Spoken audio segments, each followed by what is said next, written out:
Hello. In this week's Torah portion, Lech Lecha, God speaks to the future patriarch Abraham as follows, quote, "Leave your lands, the place where you were born, and your father's house, and go to the land that I will show you." What a strange request. All the stranger because this is the first time God speaks to Abraham. The Torah gives no evidence that Abraham knew God. He was the son of a merchant in idols, raised in an idolatrous land, the only kind that existed. And Abraham was not a young man looking for adventure and better opportunities either. He was a wealthy, settled, mature, married man of 75, with an extended family and deep roots in his birthplace. He was not being persecuted either, so he had no need to flee. So we would have expected him to tell God, "You've got to be kidding. Go where? Tell me now. And why? And to begin with, who are you?" But even stranger than God's order is Abraham's response. He quietly obeys and sets out without further ado, without asking any questions. The Torah says, Abraham went forth as the Lord had commanded him. He took his wife Sarah and his brother's son Lot, and all the wealth that they had amassed, and the persons that they had acquired in Haran, and they set out. What would you have done if you were Abraham? A look at Jewish history will show how incredibly unusual his response was. People don't move easily. People resist change. People fear the unknown. First, consider the exodus from Egypt. When Moses freed the Israelite slaves with God's guidance, the Midrash tells us that 80% of them refused to go and died in the plague of darkness. The remaining 20% may have joined the exodus, but they grumbled nonstop about going back, and some even staged an open revolt.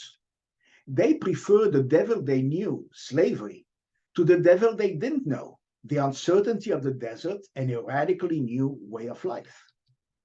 Yes, life in Egypt was supremely painful, but Egypt was also home. It was also familiar. They worked hard as slaves for people who beat them and despised them, but they had life, food, shelter, clothing, protection, regularity, predictability. They did not want to face problems they never had before.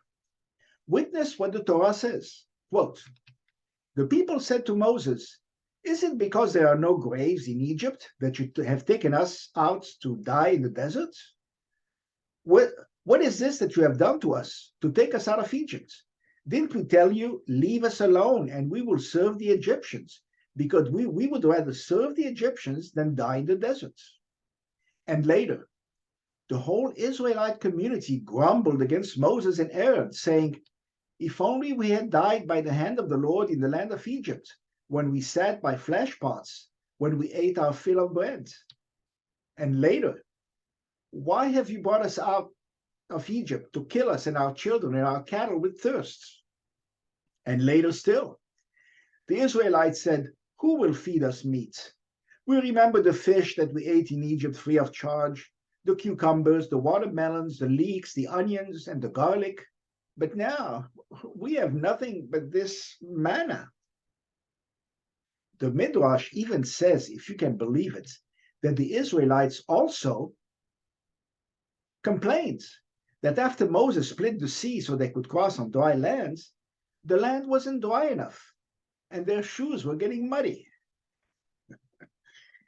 In case this sounds incredible, I can testify that this pushback also happened in the second Exodus, which included me.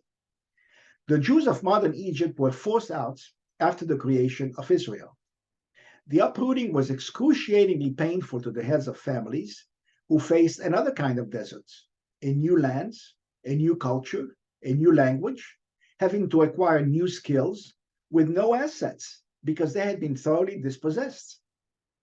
Yet they continued to their dying day to wax nostalgic about their life in Egypt.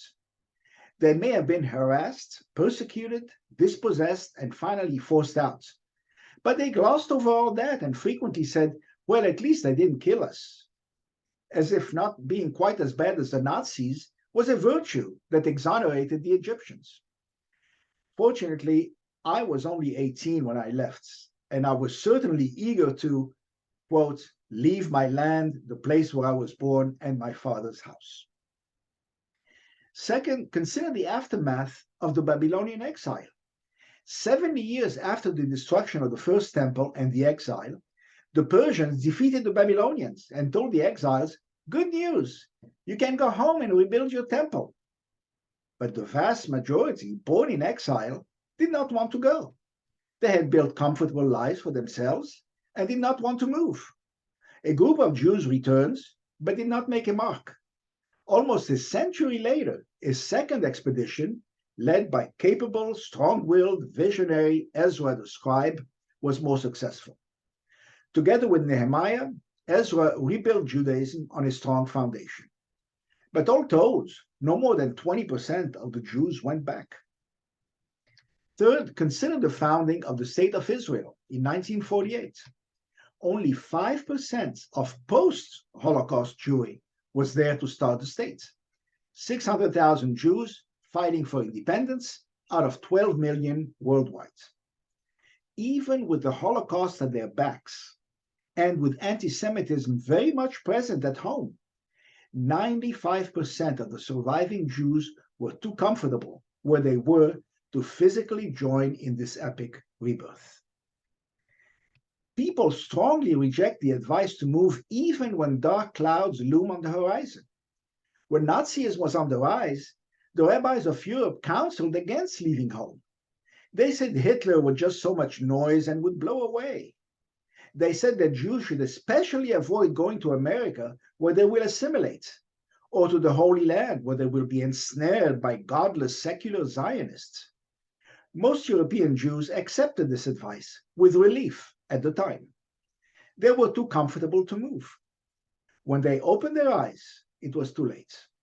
Night descended on them, and most perished in the Holocaust. Let's get back to Abraham. Sure, the Talmud and the Midrash fill in the gaps and tell us that he had figured out the existence of God on his own when he was a small boy, that he converted many people to monotheism, and that he even followed the Torah before it was revealed. This may explain his total and unquestioned obedience to the direct call of God.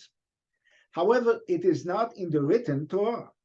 In the written Torah, all we see is a man who had the courage to follow his instincts and take the road less traveled. And that has made all the difference. Shabbat Shalom.